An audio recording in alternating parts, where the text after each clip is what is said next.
নমস্কাৰ, মোৰ অন্য এটা ভিডিঅ'লৈ আপোনালোক সকলোকে স্বাগতম জনাইছোঁ।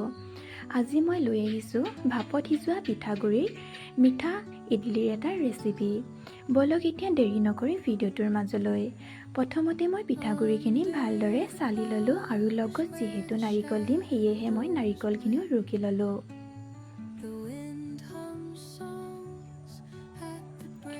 আৰু এতিয়া পিঠাগুড়িখিনি লৈ তাতে মই ৰুকি লোৱা নাৰিকলখিনি দি দিছোঁ আৰু জোখমতে দি দিছোঁ চেনি।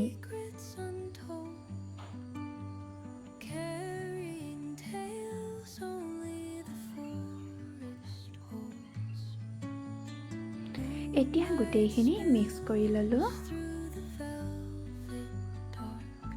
যিহেতু মই গৰু গাখীৰ লৈছোঁ, এয়া অলপ অলপকৈ দি মই গোটেই মিশ্ৰণটো বনাই ল'ম।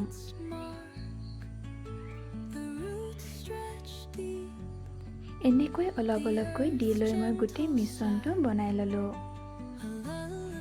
এয়া এতিয়া মোৰ গোটেই মিশ্ৰণটো ভালদৰে বনাই লোৱা হৈ গ'ল।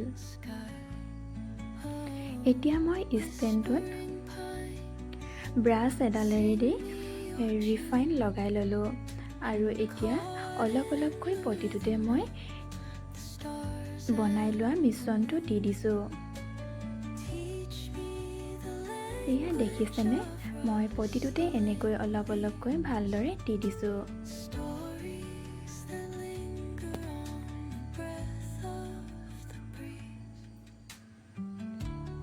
এনেকৈ এটা এটা দি মই সকলোখিনি দি ল'লোঁ আৰু ওপৰত মই দি দিছোঁ বাদাম, যিহেতু দেখিবলৈ ধুনীয়া হয় আৰু খাবলৈ যিহেতু ভাল হয়।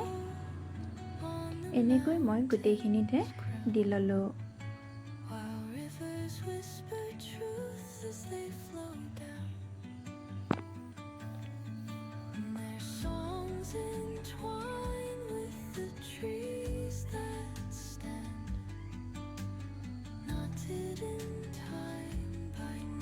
আৰু এতিয়া মই ষ্টেণ্ডটো ভালদৰে ফিটিং কৰি ল'লোঁ। তাৰপাছত মই এখন চচপেনত পানী দি তাত মই ভাপত সিজিবলৈ দিম। এয়া এতিয়া মই ভাপৰ চচপেনৰ পৰা সিজাই উলিয়াই আনিলোঁ। এয়া দেখিছেনে কিমান ধুনীয়াকৈ সিজি গৈছে আৰু দেখিবলৈ কিমান ধুনীয়া হৈছে, নহয়নে বাৰু? এনেকৈ মই লাহে লাহে এটা এটাকৈ আঁতৰাই দিলোঁ।